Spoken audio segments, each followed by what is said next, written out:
Service on W265DW at 100.9. That is the International Morse Code signal, and that marks the beginning of my program, Gilbert Talks Taxes, because, as we all know, taxation with representation has not been such a good idea either, and I would even argue this morning that we have no representation in what's going on in D.C. My name is Gilbert Carmona. I am an enrolled agent. An enrolled agent is a person permitted to practice before the Internal Revenue Service. I prepare tax returns. That's basically what I do, and I do investments. And I do it for you, the taxpayer, and my job is to have you pay the least amount of tax that we can legally pay. That is my whole purpose for doing this. Tom, my engineer this morning, the ever-cheerful Tom. Good morning, Tom. I see you're very happy this morning. Yeah, Tom and I have been talking here for a few minutes about some of the things going on, and it's very discouraging. I'm going to get into that in 1 minute, but we're not going to be discouraged. As my wife encouraged me this morning, do not be discouraged. I'm going to get into that in 1 minute. The program is Gilbert Talks Taxes. I am a tax preparer. I have two offices, one at 704 Oak Street in Forest City, right next to Big Dave's Fish Camp. There, the former Carter Bank building. I have another office in Tryon, the beautiful Art Deco building, right off the historic downtown Tryon at 226 South Trade Street. Those of you that want an appointment with me, you can reach me at 828-289-9300. That's 828-289-9300. And last week I didn't welcome people right away, but those of you live streaming us, www.WCAB59.com. How come they didn't get the zero on that web address? It should be 590. If you're 70 or older, here's Tom, a question. those of you watching us live streaming here, see me today. I am in my vintage Brazilian tie. Look at that, Tom, huh? It's fantastic here in the Aqua Room. The blue. Thank you, Tom. Thank you, Tom. It's Aqua, Tom. It's Aqua. You obviously haven't talked about colors with my wife. It's Aqua. So are we in? When is the first? Anyway, good morning. Those of you live streaming, good morning. And they pick me up later on the internet, that thing called the internet, that wonderful invention that we have. And those of you that call me, thank you. Those of you that email me, you can go to my website, gilberttalkstaxes.com. And you can also listen to the podcast, the audio of past programs as we enter our 10th year of doing this. And we're very excited about that. There's a lot to talk about. But we were talking earlier about the weather. Are we having you said it was going to get down into the 30s overnight coming up? When? Midweek. So we could realistically be looking at a frost pretty soon. We'll probably have a frost. Yeah. Christy already had me cutting the peonies down. They're gone for the year. Yeah. She's already got me in fall clipping mode. You laugh. You laugh, Tom. I know. The coveted peonies. Oh, they are beautiful. They are. I see why she labors over them. And we are getting our flowers and everything at our new place are just coming in beautiful. The lantanas and everything. And I have a new urn. Well, it's not really. It's been there for a couple of months now, but it's looking beautiful. I had a sculptor make me an urn. I wanted an urn the size of one they have at Biltmore, and boy, did he give me one. handmade it there, and we've got a Japanese evergreen in it, and it looks beautiful. The flowers, but those die with the first frost. All the flowers die with the first frost. I know, and the one who Sherman helps me. Sherman MacArthur, great guy, helps me with the landscaping, and he doesn't like to put in the winter flowers. He says they just look terrible all winter, and by the time they look good in the spring, it's time to pluck them up. So I'm with you, Sherman. One less thing to trim. So I'm going to talk. Okay, so let me get this out of the way.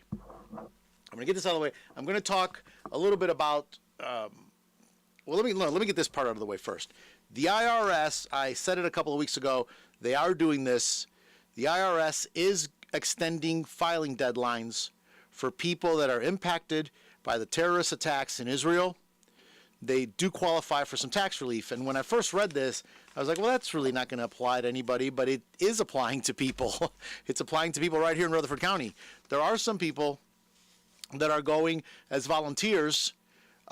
Charities and philanthropic organizations are going over there, and there are people right here from this county that are actually involved in this. So this tax relief does apply to you. They issued this October 13th. The Internal Revenue Service announced today, October 13th, tax relief for individuals and businesses affected by the terrorist attacks in the state of Israel. These taxpayers now have until have until October 7th. It's going to, so you're going to get an automatic extension on the April deadline. Have until October 7th of 2024 to file various tax returns, make tax payments, and perform other time-sensitive tax-related actions. So pretty much, businesses and individuals affected by the terrorist attacks, all deadlines are waived. For all whatever forms you're filing, this is a blanket announcement. This is covering all forms. So whether you're filing 990s, 1120s, 1120Ss, 1040s, which is the individual return, 941s, there's a whole list of them. You've got until October 7th, 2024. So you have a whole year. They're doing this. And then it was posted on the website, irs.gov, if you want to read more about it. But the bottom line is filing and payment relief is enacted, and then it goes on and it gives a little thing. And at first when I read this, I thought, well, I've got some Americans that have businesses over there in Israel that they report on their American tax returns. And I thought, well, it might affect some of them. I've got actually 4 over there that have businesses, 2 in Tel Aviv. I believe the one is in Ashkelon, which is right north of Gaza, and some other places. So I thought, but then as I read this whole thing from the IRS, it says any individual affiliated with a recognized government or philanthropic organization and who is assisting in the covered area, which I'm pretty sure the entire state of Israel is a covered area right about now. At that time, it might have been limited, but I think they've expanded the whole thing. So I'm going on a limb there. I don't exactly know what the covered area is, but I know it's growing. So the covered area, such as a relief worker, and I know several people here who are getting involved and going to be doing some boots on the ground relief work. So, and I think this is a good thing that they did this and they've extended this, because with everything else they have to worry about, not worrying about a bunch of filing deadlines is one less thing that you have to handle, especially now because we're coming into tax season, right? We're just 2 months away from getting it all started, and this thing is just starting over there. It is not coming to an end anytime soon. Okay, so I got that out of the way. And if anybody has any questions about that, or you do have some business dealings over there, and you're wondering if that affects you, please feel free to give me a call. My telephone number is 828-289-9300. I can at least help you navigate if these extensions apply to you.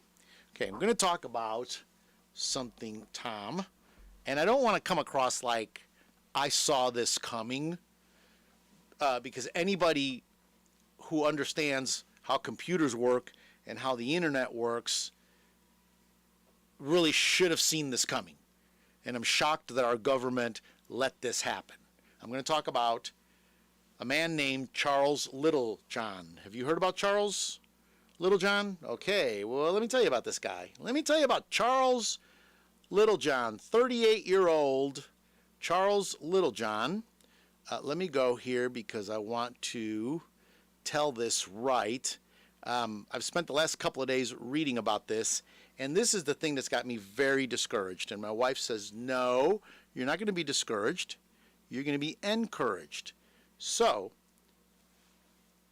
Charles Littlejohn, 38, pleaded guilty October 12th to stealing President Trump's data from the IRS. Okay, that wasn't all he took. That's the high-profile case.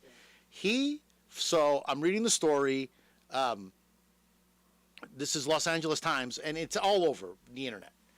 Okay, a former Internal Revenue Service contractor. So he's a contractor, and I've said on the radio Tom, I've been saying this for years, that these are the people I was worried about. Contractors. Okay, we're learning now, let me back up a little bit. We're learning now, and I've talked about this on the radio, we are learning now that most data hacks, because I'm always warning the senior citizens about scams and getting called, and all that stuff is scams. And data breaches, Equifax had 158 million files, individual people's files, hacked.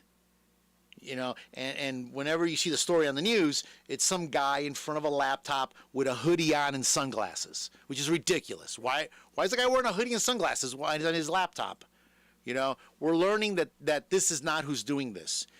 All the research that's now coming out is that the estimates started low, 50, 60%. I'm going to tell you now, it's probably more like 80, 90% are inside jobs. Inside jobs. That means an employee, usually a disgruntled employee. They're never gruntled, Tom. They're always disgruntled. They're never gruntled. A disgruntled employee or a person that will actually get the job with the premeditation of doing this.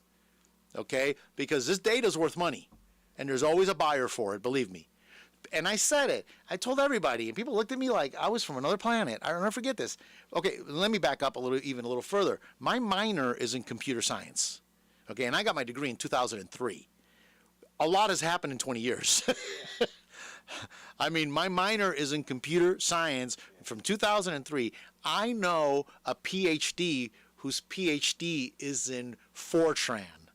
Okay, so. And can you imagine what has changed in just the last 20 years? I mean, the technology that's happened. So if I saw this coming, I'm like, why is nobody else seeing this? But I told people, I said, when the Equifax, and I was here on the radio, I talked about it for at least 15 minutes. I told Emily, we've got to find a way to go back on these old tapes, because I have no way to do it. I've never indexed them. 10 years of being on the radio. I don't have any way to go back, but I want to go back and find those, because I said this was an inside job.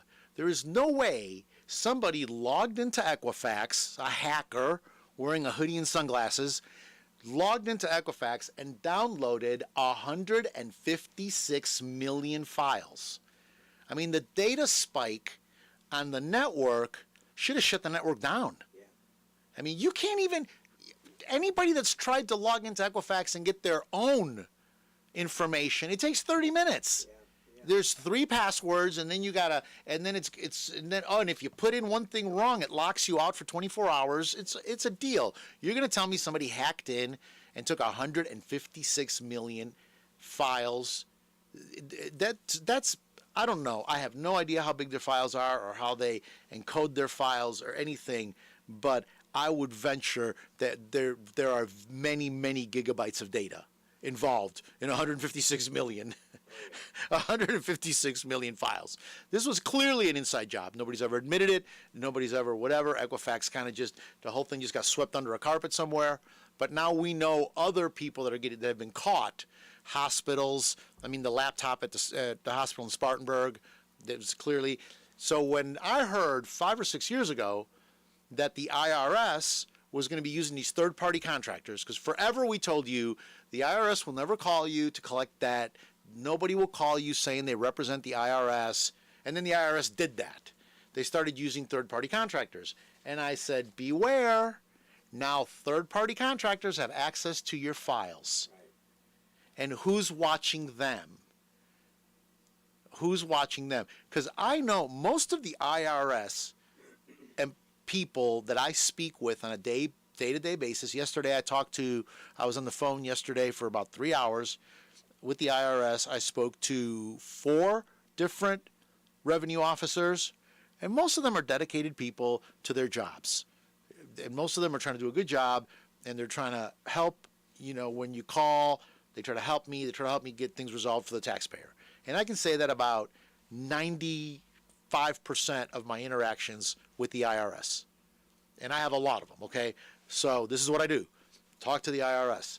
And even when I was at the IRS forum in Orlando a couple of months ago, the people that were there were all very nice, very, about their jobs, about how we can do our job better, about, educating us, the tax professionals, so we can do our job better and help you, the taxpayer. I mean, really, that is what they're about. It's a thing, okay? They're not just saying that. They're doing it. I can say that about most of them. Of course, there's people that it's just a job and they're just waiting till 5 o'clock to go do something else. But then you got others that are blatantly don't care. But that's a very small number to my interaction. But who's watching these contractors? Nobody. Who's vetting them? Nobody. And if you're vetting the company, okay, so I hire your company, I hire Tom Inc. to come do this job. Who's overseeing your employees? When you get 3 or 4 tiers down, what's happening? Okay, so we've got this man, Charles Littlejohn, age 38. He pleaded guilty October 12th to stealing Donald Trump's data. But that's not all. Okay, so everybody that hates Trump is applauding this guy. But he didn't stop there. It wasn't just Donald Trump's. And that's what they think. This guy was not. We don't know the motive, by the way. Because he pleaded guilty, there's no trial. So we know nothing about this guy. This guy totally went off the radar and disappeared. So, October 12th, he pleaded guilty. Oh, whoever just called, call in again. It beep, beep, beep. Somebody was calling. Somebody's got a question, a tax question. It might be Charles Littlejohn. He might be calling. I'm sure. It might be calling. He pleaded guilty October 12th to stealing Donald Trump's data. And, of course, that's the big story because, Los Angeles Times hates Donald Trump. So they're going to make it seem. And leaking it to the newspaper. He also stole tax return information about thousands of wealthy Americans. He got Elon Musk. He got Jeff Bezos. He got another website I went to listed a bunch of them. Hedge fund manager Ken Griffin, the Facebook guy, whatever his name is, Zuckerberg, and Warren Buffett. So he got some leading Democrats. So it's not just, this wasn't about Donald Trump.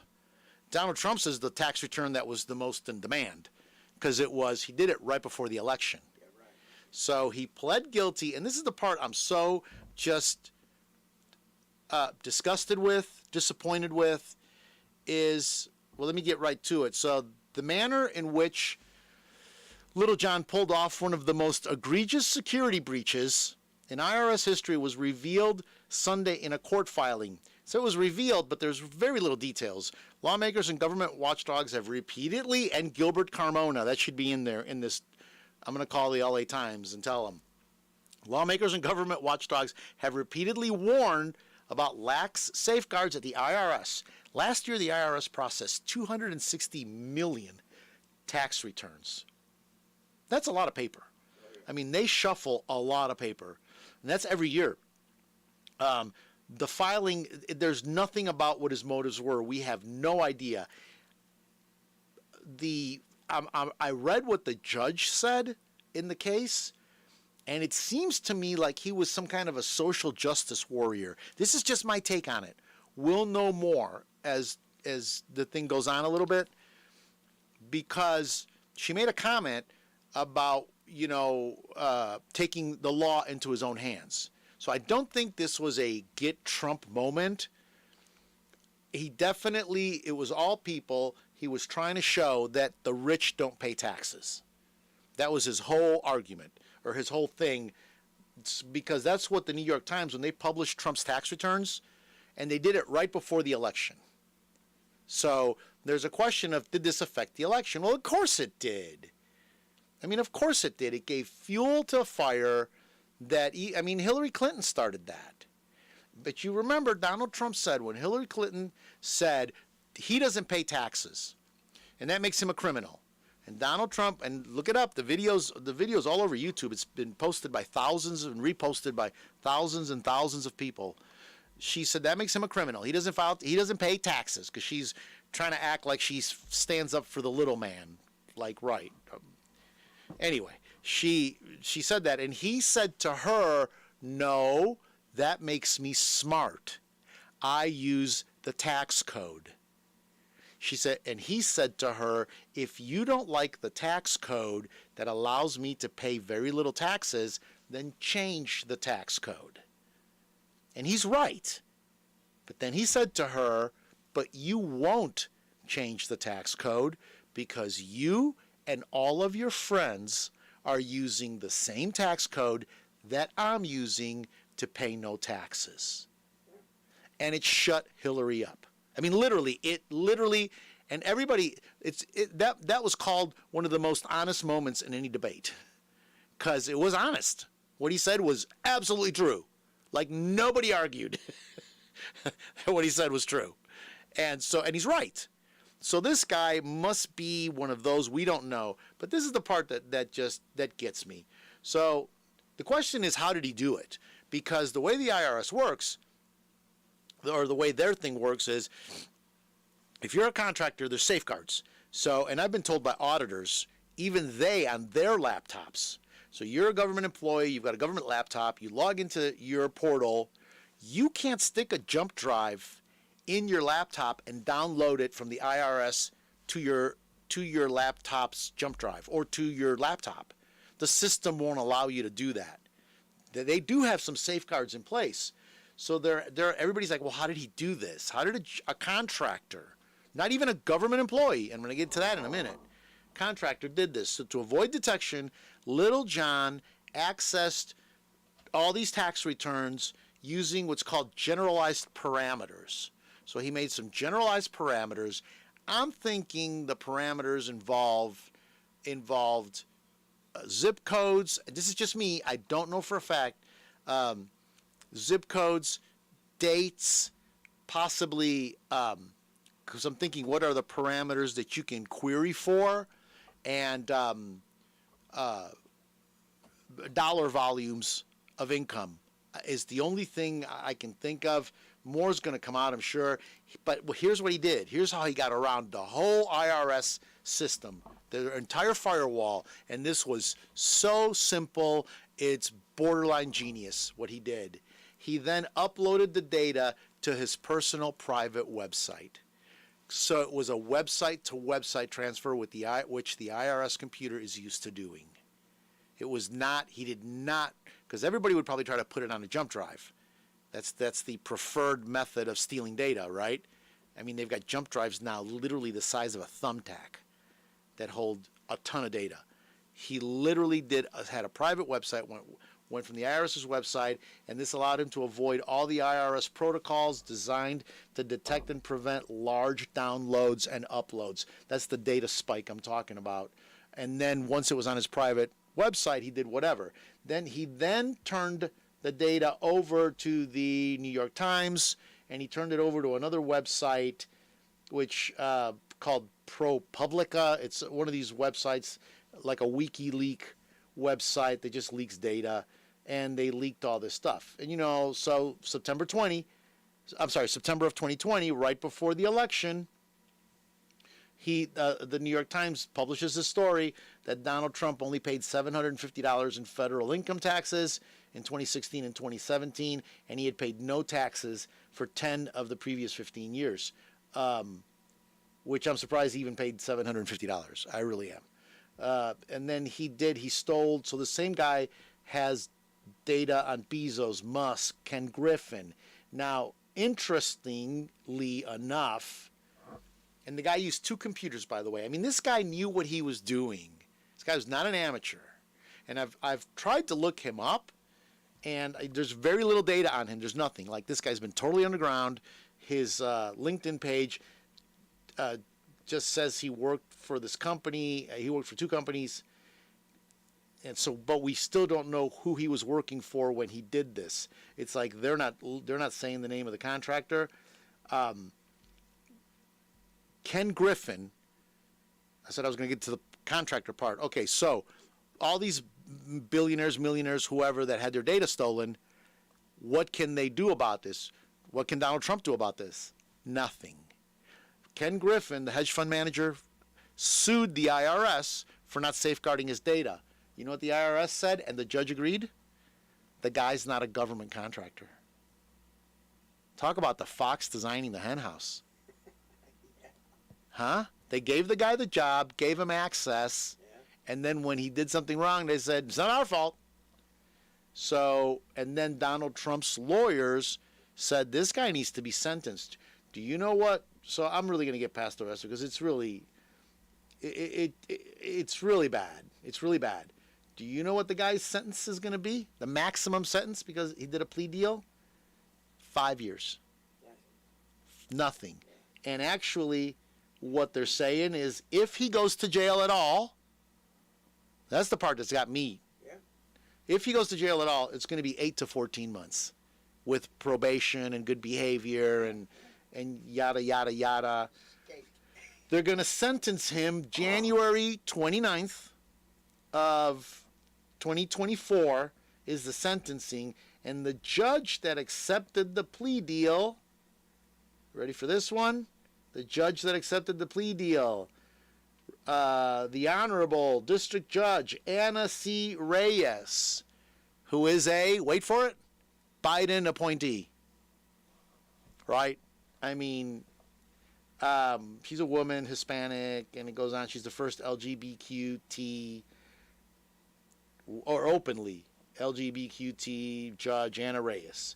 She accepted this plea deal, and everybody that has gone up and said 5 years is not enough for what this guy did, she said no, it is, and she's going forward with the deal. So it's going to be interesting to see what is going to happen with this. So I was very, very, very, very, how many very's can I throw in this?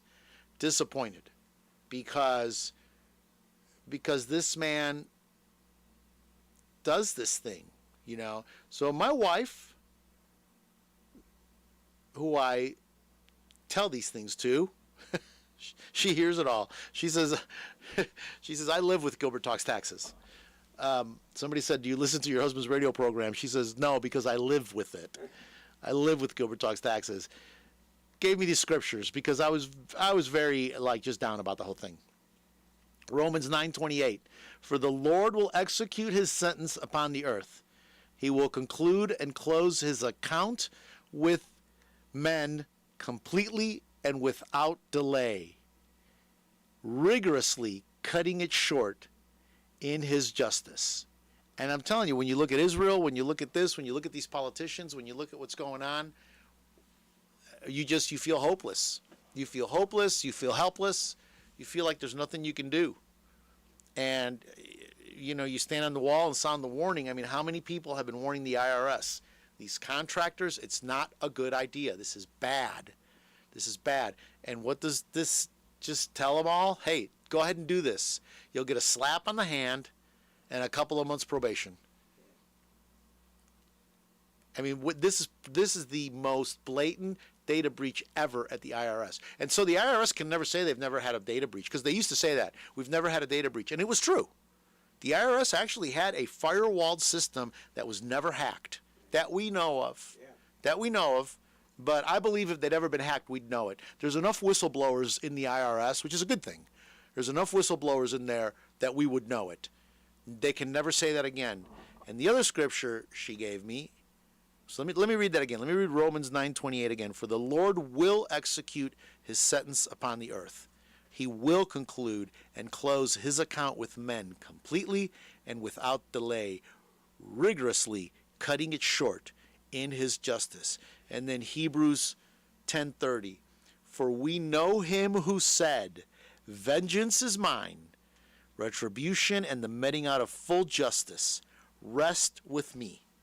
I will repay, I will exact the compensation, says the Lord. And again, the Lord will judge and determine and solve and settle the case. He will settle the case. He will settle the case of his people, and he will settle the cause. And that's all we have. That is all we have, because forget justice with this group, especially this group in D.C. By the way, Mr. Littlejohn, where do you think he lives? Where do you think he lives? Washington, D.C. I know. Some stories just write themselves, don't they, Tom? Some stories just write themselves. Tom, I need a drink of water. Let's take a really quick break here. We're going to do some public service announcements, and I will be right back with Gilbert Talks Taxes. I'm going to talk about, when we get back, I'm going to explain one more time about capital gains. So this is the time of the year now. We're doing tax planning. We're having a lot of people come in, and a lot of people have been selling real estate. I'm having people sell a lot of inherited land, inherited real estate. You know, we have a generation that's passing away, and they're leaving a lot of inheritance to their heirs. And I'm having a lot of heirs come and asking me questions about what to do. So I'm going to kind of get into that and how is capital gains calculated. And I'm going to give you a couple of, caveats, a couple of things to watch out for, a couple of things to do on the front end that may save you some time on the back end. So let's go ahead and take a break. This is Gilbert Talks Taxes, WCAB, AM 590, FM 100.9. If you're 70 or older, here's a question. Do you still need your life insurance policy? Or does selling your life insurance for a large immediate cash payout make more sense? Think about it. Your children are grown and on their own, and now you could use more cash to really enjoy your retirement. Maybe cover medical expenses. More cash for your retirement is what Life Settlement by Benefit Advance is all about. With Benefit Advance, you don't surrender your life insurance. You sell all or part of it, and that gets you a lot more money. Money for any purpose. To enjoy your retirement, pay medical bills, buy a family vacation home, even make a cash gift to your children. If you're 70 or older with a policy of $100,000 or more, Benefit Advance can give you the money you need to really enjoy your retirement and take care of your health. Learn more about it. Call today, 1-888-516-2234, 888-516-2234. I started using when I was 13. Taylor is in recovery from an addiction to prescription opioids. It was like, oh, well, they're medications. They can't be that dangerous. My perception was once you stop using, that's it. Your life is over. I didn't even realize that I needed help until the day that I got arrested. I have been able to accomplish a lot in my recovery. I just want to be happy and I want to thrive in my life. If you or someone you know is struggling, there is hope. Recovery is possible. Visit cdc.gov/RxAwareness.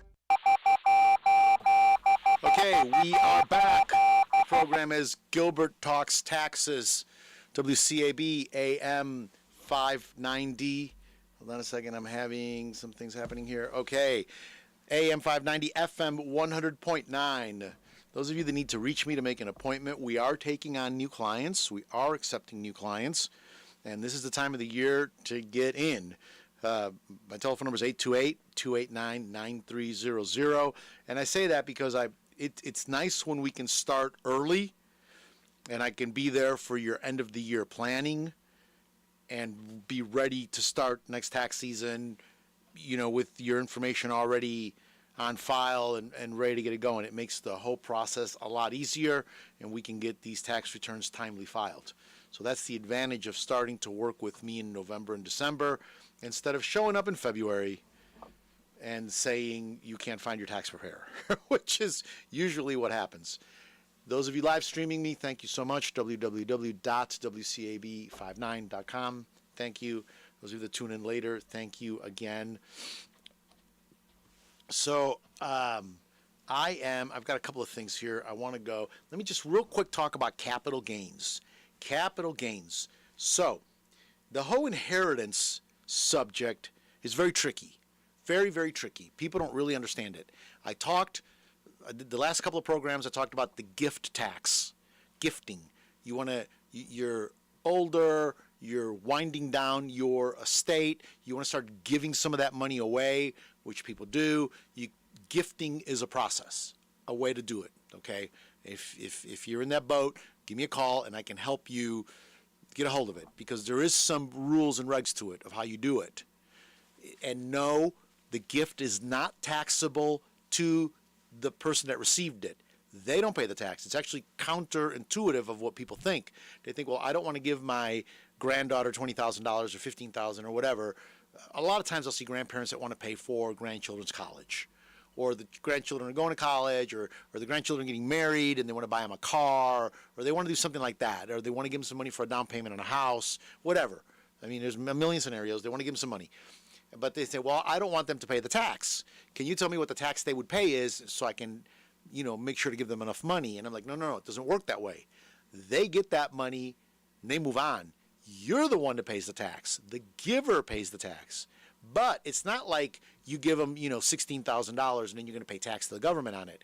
There's a form we fill out, and there's a lifetime exclusion that you have on your inheritance, okay? So inheritances are not taxed. The first $12,060,000, why that number? I don't know. It's a number they picked. $12,060,000 of inheritance is not taxed. Okay? I'm not talking probate, I'm not talking anything else. I'm talking about inheritance tax. So somebody dies and they leave you money, you don't pay tax on that money. Okay? Generally speaking, there are some exceptions to that. If they leave you a 401k, if they leave you an IRA, that money was put away tax-free. So if you're the beneficiary of a 401k or an IRA, you're going to pay tax. Okay? Because no tax was ever paid on that money. The other thing that happens is they'll leave you some land. They'll leave you a house. They'll leave you an asset. Typically what we see is land and a house. Although I've seen artwork. I've seen very, very high-end, expensive musical instruments. Very expensive musical instruments. Baby grand pianos worth, $50, $60, $70,000. Things like that. Artwork.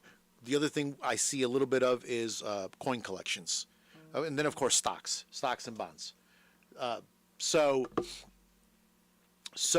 people are texting me questions now. I'm sorry, I got distracted. Oh boy, that got it. That got that going. Okay, talking about stocks and bonds. So they'll leave stocks and bonds. Okay, but typically, it's grandma's house that you inherit. And this is what I've been seeing a lot. A lot of people don't understand how this works. Okay, so the house is in grandma's name. Grandma, grandpa has already died. It's already been put in grandma's name. Grandma dies. And you are the beneficiary, or a group of people's the beneficiary, okay? So you get what's called a step up in cost basis. A step up in cost basis. So, and this is a story I've heard twice this week. Right here, one's in Henderson County and one's right here in Rutherford County. Grandma and grandpa built the house themselves and lived in it while they were building it. I mean, the one grandma, she's got all these stories about how they didn't even have closets. They just put nails in and hung their clothes up on nails. Yeah, and just lived there and just had a little stove and cooked and did what they could. And they would go to the lumber yard with $5 or $6 and come home with a bunch of wood and put that wood up, and then go buy a window, go buy a door and put them in. And that's how grandma and grandpa built their house. So how do you calculate the cost basis of that house, right? And you can't use those numbers. I mean, those numbers haven't been adjusted for inflation and blah, blah, blah. So what happens is you have what's called date of death step up.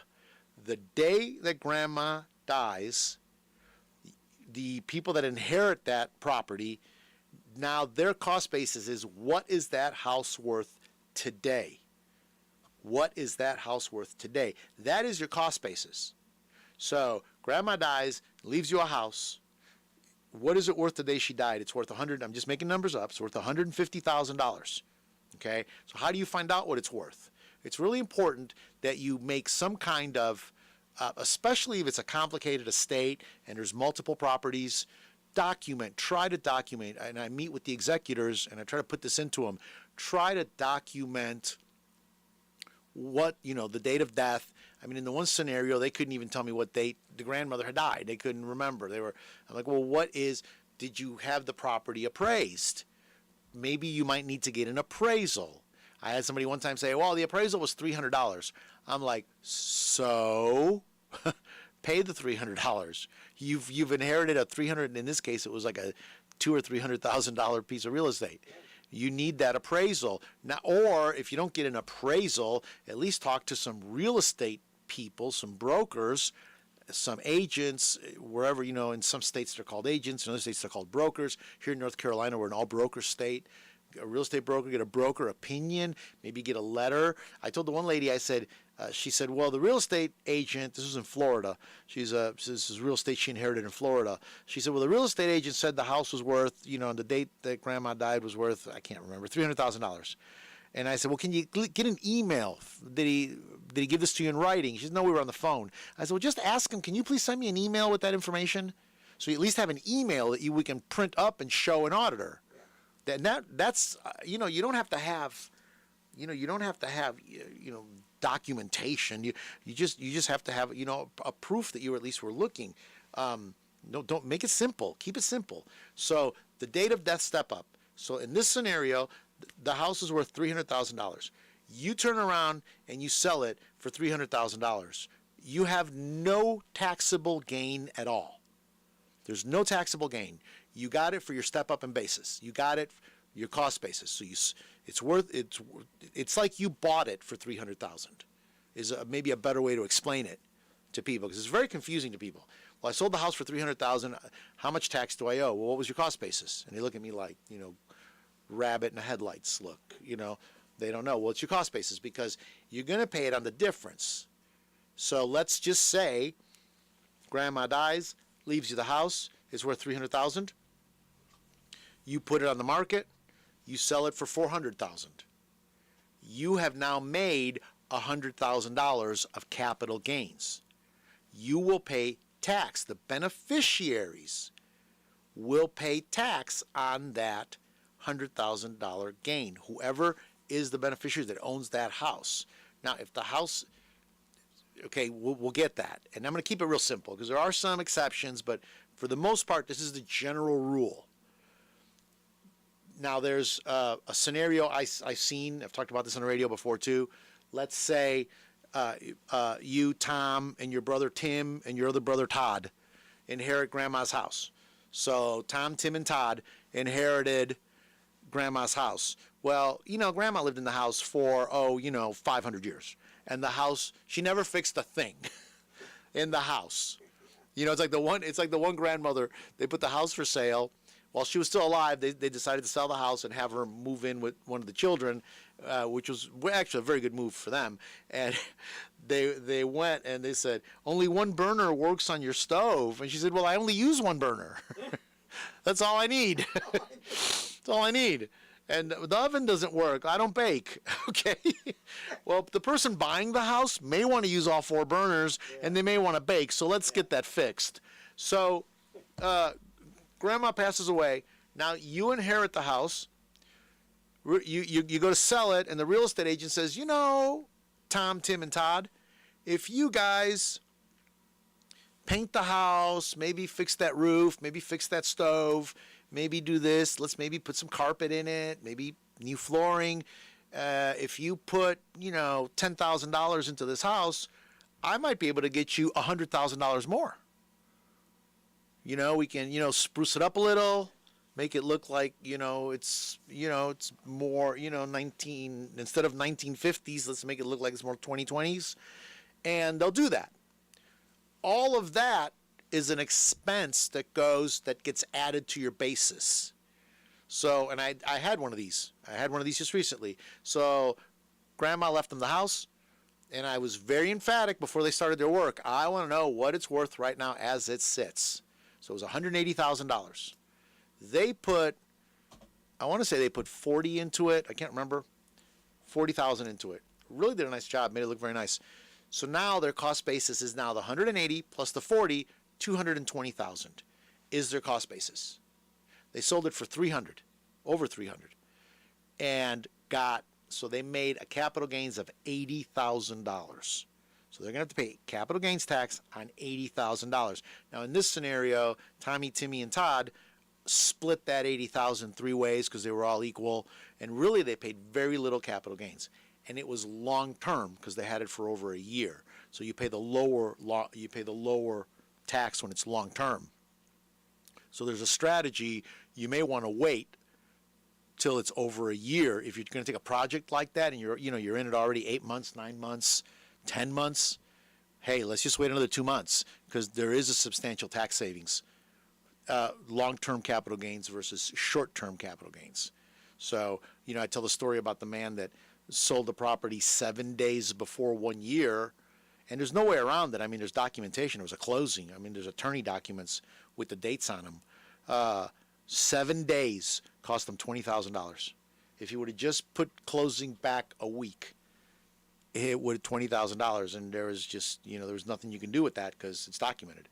So be aware that that is a thing, short-term capital gains versus long-term capital gains.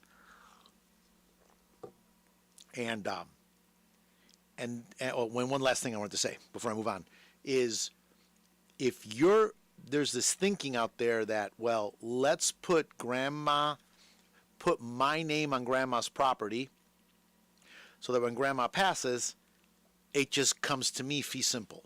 It just comes to me because my name's on it. Yes, that is what would happen. However, that does change the whole step up in cost basis thing. Because if grandma just puts your name on her property, her cost basis is now your cost basis. So you remember they spent the $10,000 to build the house. Now your cost basis on that house is $10,000. Which, if you're planning on living in the house, I had a scenario. I just had a meeting with somebody that she actually sold her house and moved in with grandma, and she's retired. And it's her mother, and her plan is to just live in the house. She's going to take care of her mother till her mother passes away. Her mother's got health issues. She wants to be there for her mother. So all her children are, the daughter, all her children are grown and moved, so she's got nothing there. So she's just going to stay there. So her plan is to live in the house, her plan, and keep the house. She has no plans to sell it. But if she ever does sell it, because now her name is on the title, they went ahead and put her name on the title, she's got the cost basis of the mother. So her cost basis, I think, she was going to find out. There was a mortgage on it, so she knows the exact number. There's paper. She's got a file with the exact number, but it was like $40,000 for a house that's potentially worth $200,000. So when she goes to sell it, she's going to have that step up in cost basis, but if she lives in it long enough, it'll be her primary residence. So there'll be an exclusion there. So, and I'm telling you all this to tell you, there's a lot of moving parts to this. And if you have a scenario like this, if you want to talk about this, give me a call. We can have a meeting, 828-289-9300, and just know the moving parts before you do something. I tell the story about the parents that were going to put the house in the children's name, and literally, they were going to sign the papers. The father had all the papers drawn up, and they were going to sign them. And the husband looked at the wife and says, I'm there. Now, they're my clients already. And he said, did you call Gilbert about this and ask him about this? He said it just hit him out of nowhere. Like, did you call Gilbert and ask him? And she said, nah, let's go. We'll be talking to him later when we do our taxes. He says, well, why don't we just wait? Let's just wait a couple of days. Call Gilbert on Monday, because they were doing it over the weekend. They were at the parents' house. And he said, let's just wait. I mean, there's no urgency with this. Let's just wait and call Gilbert. Well, when I looked at it, it was like, absolutely not. You do not want to do this. This is going to create a major problem for you. They were going to get hit with major capital gains if they kept that house. And there's other ways to achieve what they wanted to do. So that's just what I'm telling you. There's a lot of moving parts to this. And if you're an executor, please be aware you have responsibilities to the estate, and the IRS will hold you liable. Okay? They will hold you liable. Ask the executor for not filing tax returns and for not doing paperwork correctly. So, okay. So let's talk about, Tom, what else do I want to talk about? I didn't give you my itinerary? So I've been talking about ERC for the last couple of weeks here on the radio. And we've got, what time do we got left? I got to watch my time. We got 10 minutes. 10 minutes. An eternity in radio. 10 minutes. So I've been talking about this ERC. And last week, I didn't mean to go into it for 30 minutes. I think I put half the people asleep because it's technical. No, it's very technical. And the tax practitioners out there that listen to me love it. They're like, thank you for what you said. So I've been getting calls, and people have been saying, so should we wait to file? Okay, so ERC, employee retention credit. Some people call it employee retention tax credit, ERTC, but it's ERC. So the IRS they have received, are you ready for this? 600,000 applications. 600,000. The deadline's coming April 15th of 2024 for the 2020 tax year. So with that deadline coming, people are just panicking and doing this. So they have 600,000. Many, if not most, are questionable. So the IRS issued a stop order. They stopped it. Now they're saying that they've actually frozen the processing. Now they've frozen the processing. They're calling it a moratorium of new applications. There's 600,000 claims that they have that are in the queue. What they're doing is, whereas they normally look for a 90-day process time, they've now are making it a 180-day process time. So it's going to be 6 months, and it could be even longer if they decide they're going to audit you. So, which I'm thinking they're going to audit a lot of people. They have hired for this task, for this job, 3,700 new employees just for this. Yeah. You know the 87,000 they were going to hire? They've assigned 3,700 of them to work on this. So if you have a legitimate, so what happened is the IRS kind of used really strong language.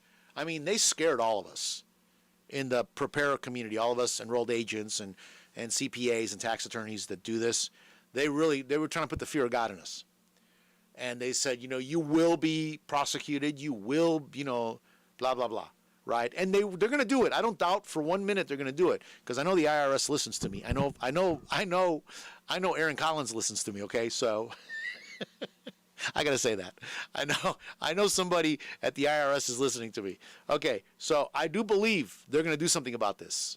I don't take it as what's that old expression? Saber rattling. It's real. They're going to do something. But they scared a lot of people. There was a barrage of negative information. There was one tax website called it professional intimidation. And it was to scare the tax professionals and the business owners, and rightfully so. Okay, some of them needed to be scared. But if you have a legitimate ERC claim, you legitimately were affected by COVID, you legitimately lost business, you legitimately kept employees on payroll, you kept paying them during this period, you were shut down. And I have 3, and there's a fourth one that I'm looking at, of all my businesses that I know that I feel good about doing. But what's happening is, okay, so let me finish that thought. So if your legitimate claim, go ahead and do it. Yes, there's a moratorium, but you don't want to lose your place in line. And you don't want to have this, you don't want to get caught with this April 15th deadline. What we're afraid is going to happen is, okay, we're coming into the holidays, 9 weeks left in the year. We're coming into the holidays. People check out about taxes. They don't think about it. And then we're in January, and everybody's going to be doing their 2023 tax return. January, February, March, April. This April 15th deadline could come whistling by, and people won't get these ERC claims in. That's the concern that a lot of us have. So if you feel like you have a legitimate claim, go ahead and file it. They didn't say not to file it. It's just going to sit in a queue till they start releasing them. It's going to be in line with that 600,000 claims for ERC. So do not avoid doing it. But please be aware of these aggressive promotions where they call you and they tell you, you get this, you can get this. And they're saying, and this is the thing that's got a lot of us worried, is they're telling people, oh, your enrolled agent is wrong. You do qualify. I've had people tell me that on the phone they've told them that.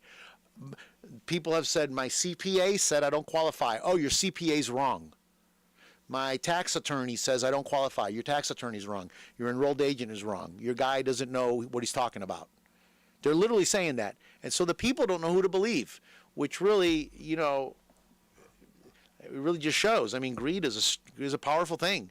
The guy's telling them, you know, you qualify for hundreds of thousands of dollars. There are people that have gotten millions, Tom, millions of dollars from this.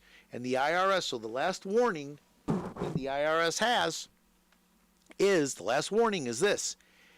These people are charging you a commission, okay, anywhere from 15 to 25%, which a lot of us are saying is illegal. The IRS is looking into it. You're not supposed to charge commissions on a refund and for tax returns, and the Form 941 is a tax return.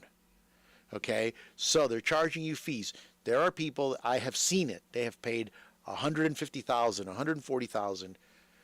What the IRS is saying is, if we audit you and we determine that you have to pay that money back, okay, so you got this money, now you're audited, and you have to pay the money back, you could lose that fee. The IRS is not going to give you credit for that fee. It is not an expense. You're going to owe back the full million, not the million minus the fee, because that's the biggest problem. People are saying, well, what about this fee? So the bottom line, the last thing I'm going to say in 3 minutes is that please make sure your claim is valid. Look at it and just make sure it's valid, because this is just the tip of the iceberg. But if you have a claim, go ahead and make it. Do not wait. The IRS, by the way, released some information. It's on their website, irs.gov. Look up employee retention credit. They've got a Q&A that's very informative, and it'll walk you through a lot of things, and you can hear what the IRS has to say. If you want some information from me, give me a call, 828-289-9300. And unlike the guy on the phone that said, I don't know what I'm talking about, I do know what I'm talking about, okay? And if you're somebody that just listens to me, you have your CPA. If he told you you don't qualify, he knows what he's talking about. Trust me, he knows what he's talking about, because we want to help you. It's not like we don't want you to get this money. I mean, I'd love to have all my small businesses get this money, but a lot of them don't qualify. I had a lady call me. Okay, I'm going to tell it. I'm going to tell a story. The lady calls me, and she said, they're telling me I can get all this money. She had a pizza business. Did I talk about her on the air before? I don't remember. I mean, COVID was the best thing for pizza businesses. Yeah. Okay, COVID was the best thing for any carry-out business. I mean, it was like people were just sitting at home eating. Okay, that's all they did for 3 months. She couldn't find enough employees. So how you tell the IRS with a straight face that you lost business? You didn't. Well, what they're saying is, you tell them that you could have had more business, but because of the supply side issues and the employee issues and the hiring issues, you couldn't do more money. So we could have done $2 million, not $1 million. So you owe me money. That's what they're arguing. And people are doing it. And I said, no, I'm not doing it. I'm sorry. I'm not doing it. And it's just not, it's not going to be worth it. At the end of the day, you're going to have to pay that $1 million back, or whatever amount of money you've got back. Okay, 1 minute left. So I'm going to be back. We're going to be talking now tax planning. I'm going to get into some end-of-the-year tax planning things in the weeks to come. If you have any questions or any issues you'd like me to discuss, please give me a call, 828-289-9300. Tom, I'm going to wrap it up here. Those of you live streaming, thank you very much for tuning in. Pick up my podcast, GilbertTalksTaxes.com. I can't think of anything else. I'll see you next week. You'll be here. I'll be here. Gilbert Talks Taxes, WCAB, AM 590, FM 100.9.